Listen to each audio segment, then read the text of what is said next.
Hello, my lovely, loyal listeners. Y'all saw that solar eclipse today, right? I could just be the most whimsical daydreamer gal, but I found symbolism in the moon temporarily obscuring the sun, even if it was just for a brief moment. We all face periods of darkness and uncertainty in life. It's extremely normal. And it's during these times in our lives that we must learn to navigate these challenges with resilience and, most importantly, grace. While not always easy, it's a must. With a heavy heart, I must share that the Dichotomy Diaries will be taking a short hiatus of just one more week. I know. Trust me. I tried as hard as I could to get things on track these past 2 weeks, but I have to be honest with you all. I am legit struggling. Laughing through the pain, as you can see. This is what I do. I have been working diligently to schedule the interviews with the other victims while simultaneously respecting their schedules. And wouldn't you know it, boom, on Easter, I got a call from my father that left me in tears and pretty much derailed my entire next week. To respect his privacy, that's literally all I'm gonna say. But I will certainly ask you to keep him in your prayers and send lots of love and positive energy. As a real life daddy's girl, it's unexplainable to see your father in pain and also to not be able to help him in the ways that he has helped me. To not have a fix. And I know, like, I just said it. Miss Fixer, reporting for duty, creating her own chaos, or whatever you want to call it. A few days later, boom, another blow. My grandpa, my father's father, who's 91, declined a bit health-wise, and we made the necessary decision to transition him into hospice care. Having gone through hospice with my maternal grandfather, I can tell you firsthand that it is emotional, it's extremely draining, but it is a positive experience for both the family and the loved one. I find this surreal, I don't know how to put it. It's just like extreme comfort in being able to spend many hours a week with my grandpa now.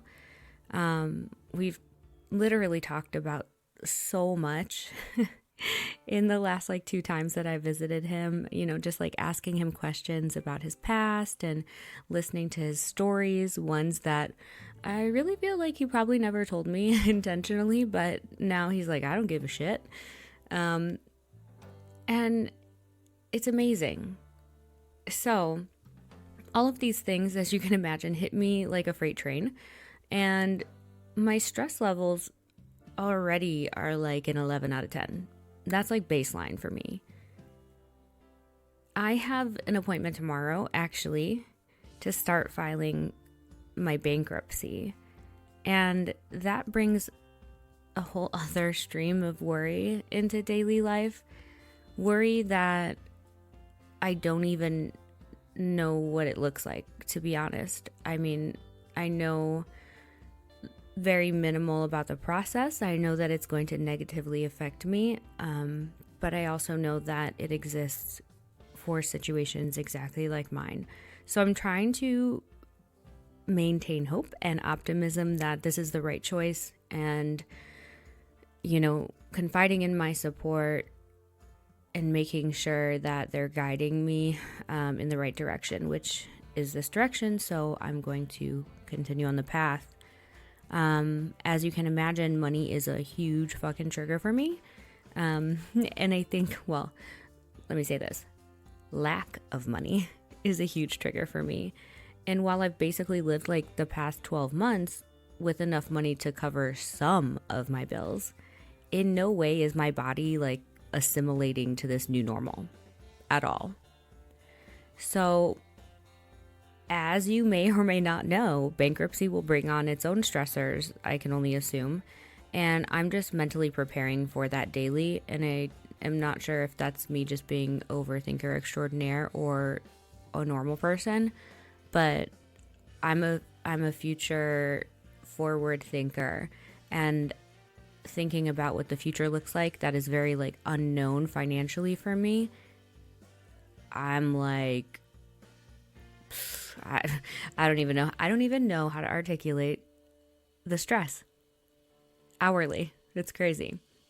So I want to continue to be the most honest with all of you. I feel a crazy sense of guilt for not adhering to our established schedule. I have seen comments and I've gotten messages about, like, oh, I got tired of the Dichotomy Diaries because she was never posting on time or whatever. In an effort to be transparent, I just need to express this to all of you. Quality is of utmost importance to me, especially as we anticipate a surge of new listeners from an exciting opportunity that will put the Dichotomy Diaries in front of a global audience. And I can't tell you any more than that, but I have to maintain the level of quality that I've been putting out. And so rushing through things just for the sake of making 1 to 5 people happy that send me nasty grams is just not it. Like, you're free to move on.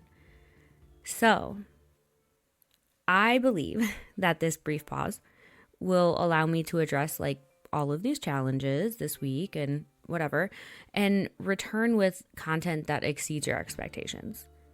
So thank you for understanding and having patience during this time, because yet again, unexpected curveball coming my way. On a brighter note, I have an update to share regarding this little hiatus. I'm excited to announce that our first interviewee, Joanna, will be the first ex you get to meet. I will be introducing her via social media later this week so you can learn a little bit about her before her episode is live. Which brings me to the schedule.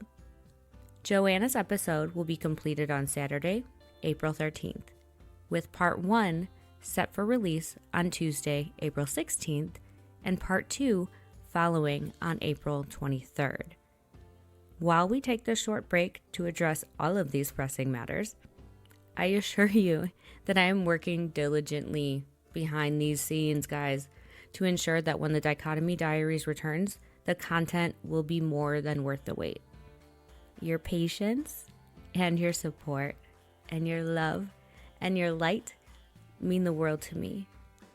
And I just want to say thank you so much for understanding. We will chat again in 1 week's time.